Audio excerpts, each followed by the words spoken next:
My name is Larry Thetford. I've been a resident of Red Hook for 46 years, but I'm actually not a New York native. In fact, I was born on the banks of the Missouri River in the state of Missouri. And I'm probably the first of a fairly extended family that has made a full circle, that being roughly 3,000 miles in returning to the east. And they settled in the northwest corner of what is now the state of Missouri. Our family went into farming and prospered. When my grandfather, who was born in 1866, got to the age of 17, he decided to homestead in Colorado. And there he met his wife, who was part Crow, Native American Crow of the Crow tribe, which is Apsalaga in their language. We do not know what percentage, whether she was full blood or part blood, but anyway, they did occupy the land for the required time for homesteading, and he was deeded the land, and we owned that 80 acres in Colorado literally up until 3 years ago, when we sold it to the National Wildlife Refuge called the Baca Wildlife Refuge. So that land was in our family for over 125 years. Anyway, my grandfather and his wife then moved back to the family farm. They took the farm over from his father, and they raised 7 kids. What the story that I gave you about the homesteading and the history of my grandfather's wife was told to me by him when I was 10 years old. And even though he mentioned Crow, it meant nothing to me. I had no idea what the Crow tribe was, a Crow Indian. You know, I was just a kid from a small farming community. But that's what he told me, and I didn't discover any of that until much later in life. When I was around 4 years old, we moved to a small town in Iowa. There, for my first, up until I was about 11 years old, I grew up with a full-blooded Native American boy, and we spent practically all our time in the woods, never wore shoes all summer. We had pet fox, pet raccoons, hunted bullheads by hand, had tree houses, underground forts, you name it. We just lived in the woods. It was natural for us.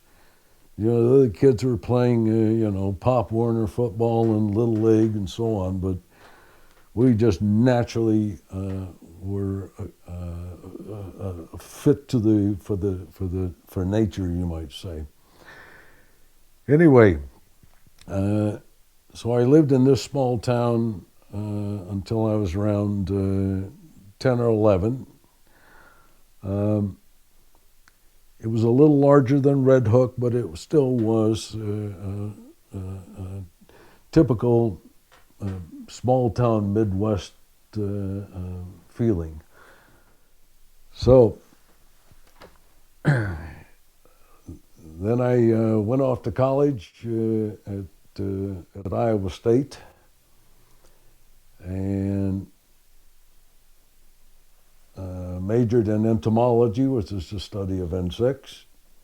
I had also been wrestling. I wrestled junior high school, and college.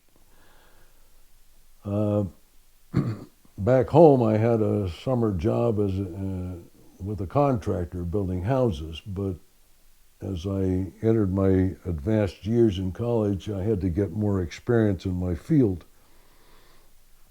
So I got a summer technician job with actually what turned out to be the very company I spent 37 years with. And their research facility was just outside of the university. So we would go out the highway, take a left on a gravel road, and right there at that intersection was an old motel unit with a whole bunch of cabins around it. And we'd never see anybody there. The grass was all grown up. It looked like it was just abandoned, you know. And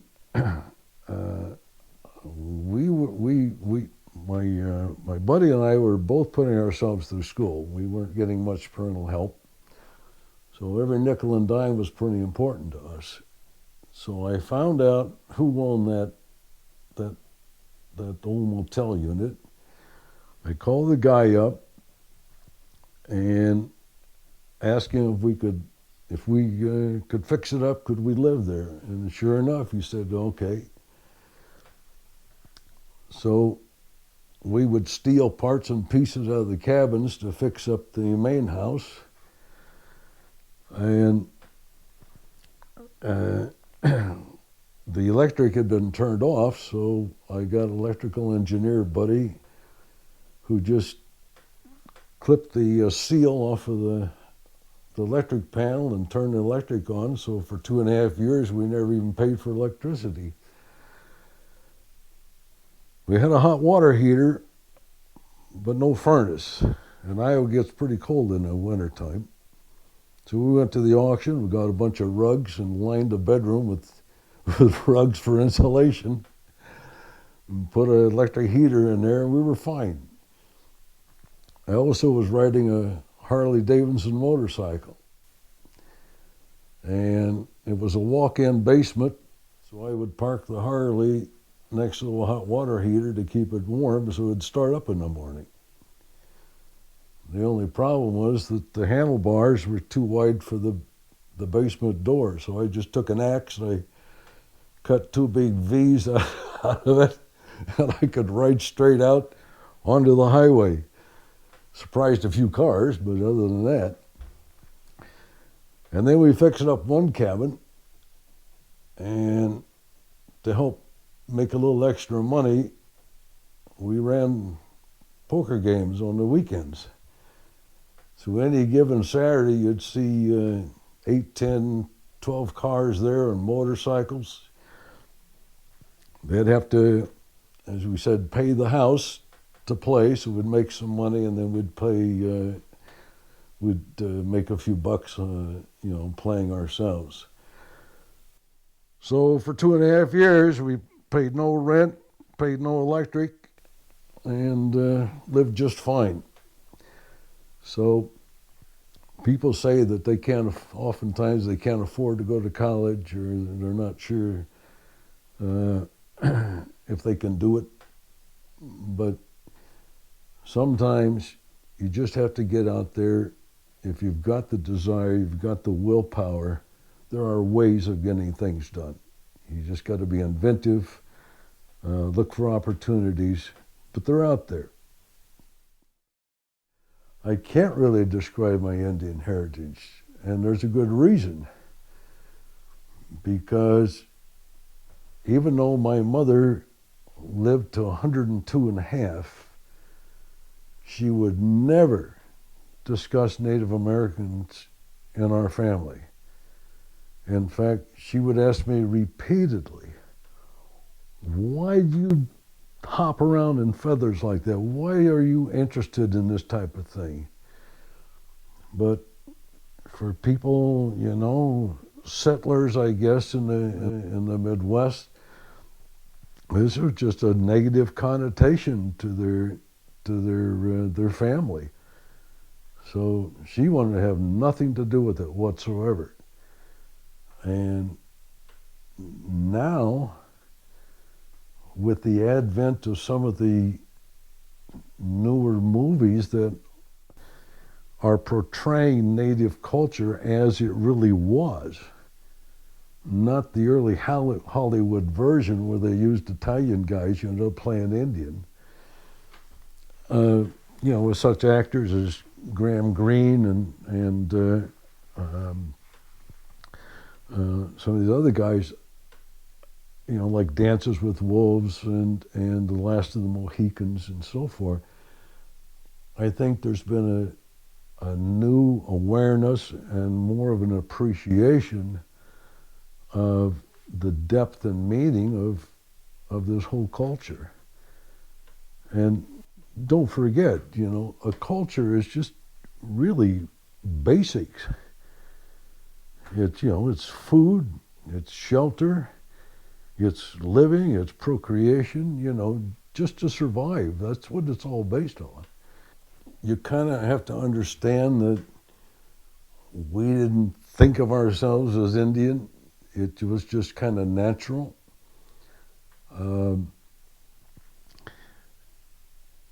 I did take, a hiatus even from that feeling, both when living in that the rougher town and then at the university. I kind of zeroed in on not only my education but the family. So you might say I resurrected my interest in Native American culture after the family and after my position got established.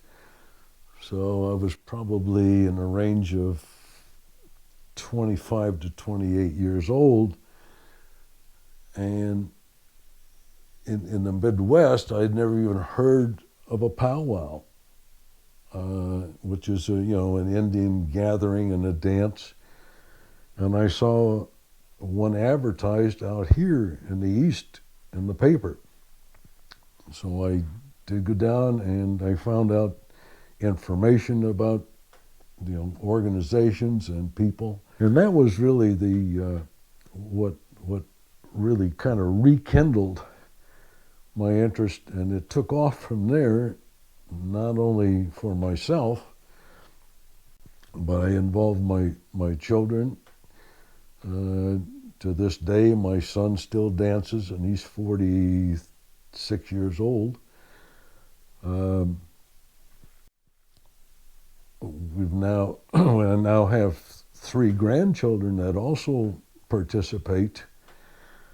So not only are we involved in the actual culture, but in addition, I began to develop an interest in prehistoric culture in addition to what we call historic, or the ethnographic part. I began studying archaeology and doing some collecting of what would be Native American archaeological material. And this was a whole realm and a whole different appreciation of what a people can do with very limited materials, not relying really on much for tools, shaping one rock with another rock, basically.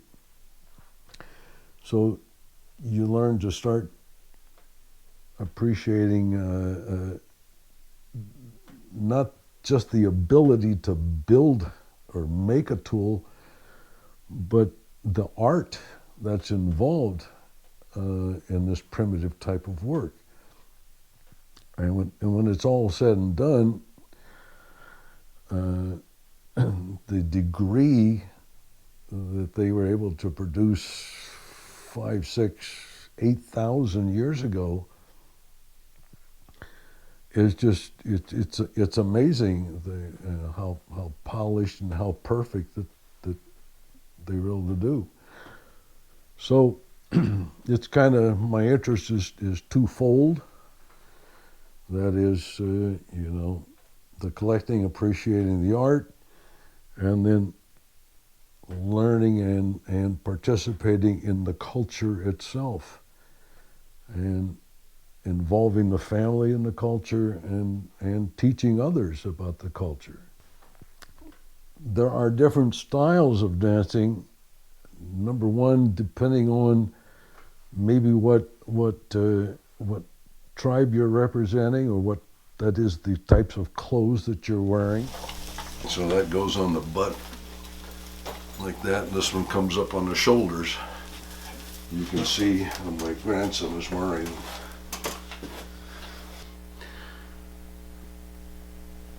If you buy them made, they're about $600 to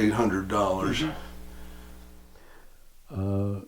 Myself, my son, and my grandsons are feather dancers, and you can look this up on a YouTube, Native American fancy dancers, and see how active it's almost gymnastic. It's very fast, lots of swirls and turns, following the beat of the drum.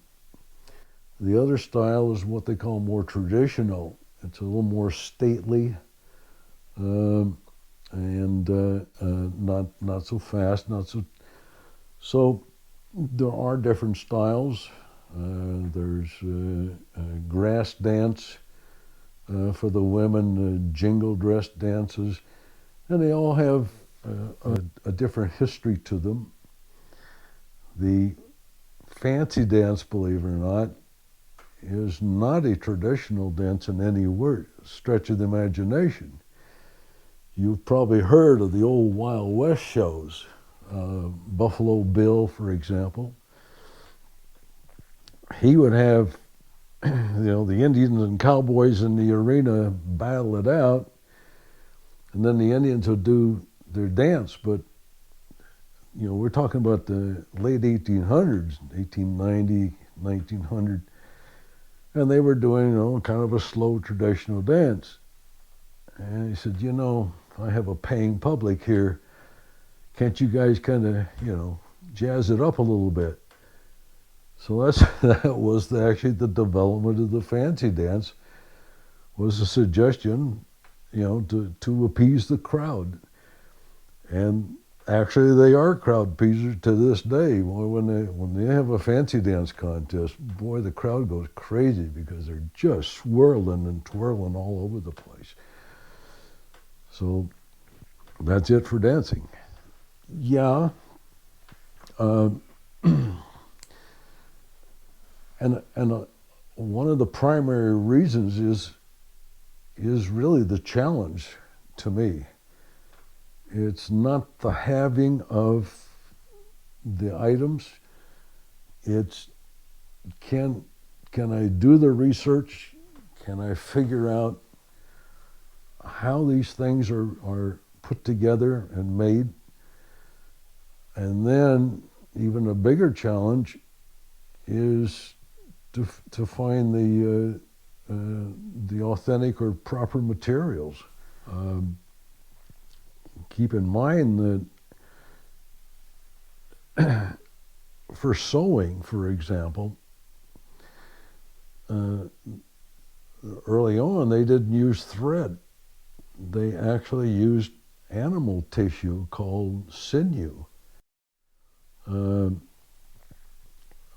These are just small strips. They're very, very strong, but they're much more difficult to utilize than just from a spool of thread. So you have to process the sinew. You have to learn the techniques. For example, when people sew today, they go through the cloth and back up through the cloth. But when they do their work, they just tuck it into the leather. So it's these techniques that are extremely difficult, and even to find the information on how things are done. Then we find that some of the information is incorrect. The local professional archaeologists find a particular stone that has grooves in it, and all the literature refers to these as sinew stones. And I was told by the archaeologists that they run this animal tissue through these grooves to prepare it for use. And I've been doing work with this sinew for 40 years, and there's no reason in the world to utilize a stone. So you gain the experience, and then you see what the tools were used or how they were used for that period of time. So that's why I really enjoy doing some of this craft work. Also, to be able to wear it. If I make it myself, I can use the colors I like, the style I like, rather than buying it from somebody else and using what they've selected as colors or design elements. So, and that's what the Native Americans did. We as white people have a tendency to categorize everything. We want if there's a certain design, is it a symbol for something? Not necessarily. The native people, if they like that design, that was their design. That individual came up with it and lived with it. That's what they enjoyed. So it's kind of multifaceted as far as what I do and how I do it. Well, I would say 80% is self-taught. Studying what I could see at the museums. There were some museums that actually let me into the back room so I could study the artifacts, by turning them over and seeing how they're made.